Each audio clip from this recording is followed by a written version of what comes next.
Okay, so just getting this out of the way first, but one of my biggest hang-ups after reading this chapter is there feels like a bit of a disconnect in the narrative flow of the chapter, and how everything is... There are parts of it that feel a little disjointed, which, trust me, I know how weird that sounds out loud, as in a chapter where you have Gear 5 Sun God Nika fighting, like from Luffy fighting Kizaru, you expect things to be a little chaotic, but within the more isolated moments in the chapter, like Zoro versus Lucci or the stuff with Bonnie, and it's one of those things where, while those moments are good, those are moments that felt much more like side objectives than anything else, and not much to note in terms of how they connect to what's going on now. Like, but and while we're, and on that note about Lucci, am I thinking too much about it, or does it feel like his character has been kind of all over the place in this arc in terms of how he views the Straw Hats and Luffy? I mean, first it was that whole thing of I don't acknowledge Straw Hat as Emperor, and now in this chapter when Lucci's fighting Zoro, Lucci not only acknowledged Zoro as Luffy's number 2, which I will say it's about time someone said it, but also acknowledged Luffy as an emperor. And I'm sure with Lucci it's one part sarcasm, another part ego with him, where he needs first-hand proof Luffy's worthy of being known by that. But yeah, it feels like Oda has been kind of having a rough time just figuring out what it is he even wants to do with Lucci in this whole arc, because I don't know, Lucci to me just, I'm not gonna, he feels kind of like the weakest aspect of it. Like, it feels like Lucci's the one part of this arc where it's like Oda doesn't know what to do with him in it or something. I don't know, it's weird to say, but he just, it feels like he's just kind of like meandering around, not really knowing.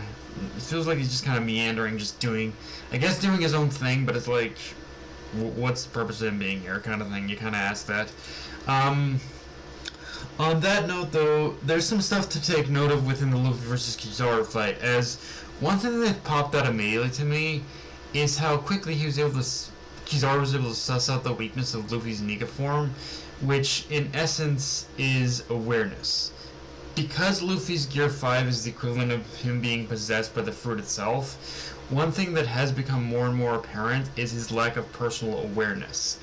Like, well, pretty much in that form. Meaning, it's much easier for Kizaru to outmaneuver and outsmart Luffy, as shown with how he tricked him with the light clones and grabbed a hold of Usopp. Like, even the more I think about the fight against Kaido after Luffy's power awakened, the more I realize how much of a narrative move it was on Oda's part to have him fight Kaido alone in that form, because of a scenario like this one, because if you really look back already on the Luffy versus Kaido fight after like Luffy awakens Gear 5, like a lot of it is kind of Luffy just messing around with Kaido.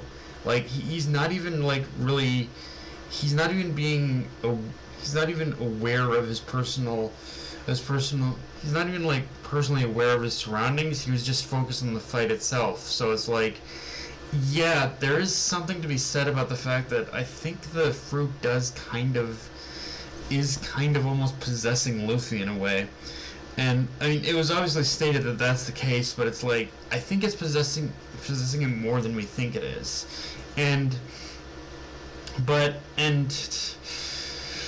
Which, on that note as well, one other thing that has occurred to me within this fight is that Oda seems to be avoiding Luffy's other gears altogether, and I have to assume it's on purpose for the sake of showing us Luffy needing to learn the lesson of not to rely solely on Nika's power alone.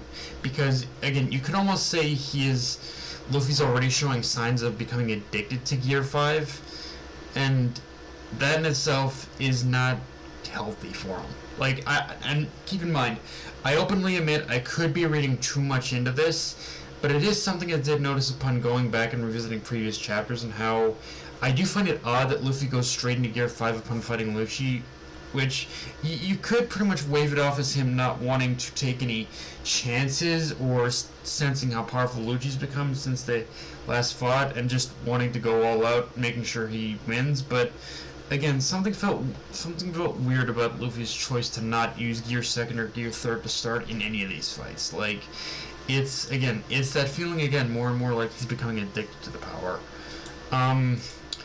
Now, with that said, the other big point of this chapter obviously is after Vegapunk successfully evades Kizaru, Atlas orders the pacifistas to wipe out the Navy. And honestly, just based on that final panel, I think the stage has been set for us to see what Jay Garcia is truly capable of.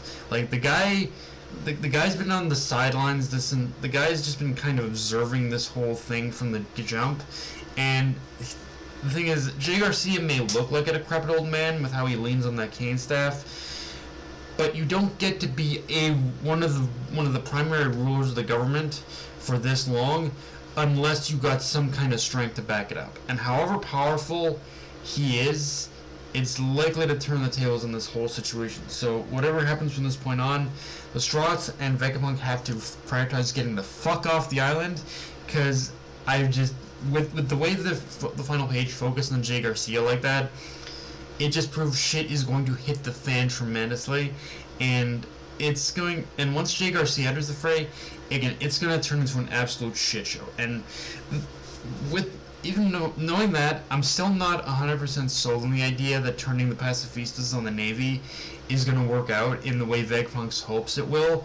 And that's me even taking Jay Garcia out of the equation. Like, something about the whole pacifistas firing on the Navy feels a little too easy, honestly. With that said, while the Bonnie segment of the chapter was kind of the least interesting in my mind, the idea of Sentomaru telling her to leave before the Navy shows up definitely has indications he's on the chopping block. Like, this all but confirms it to me. He's dead. And also that probably we're going to be looking at a situation where Egghead is going to be destroyed by the Navy, with everyone except Sentomaru just barely escaping. Like, everything... Like, I know it's basically kind of an obvious thing that happens with Strath a lot, but a lot of this does have the indications of, like, just barely fucking escaping their, like, captivity and whatnot. But yeah,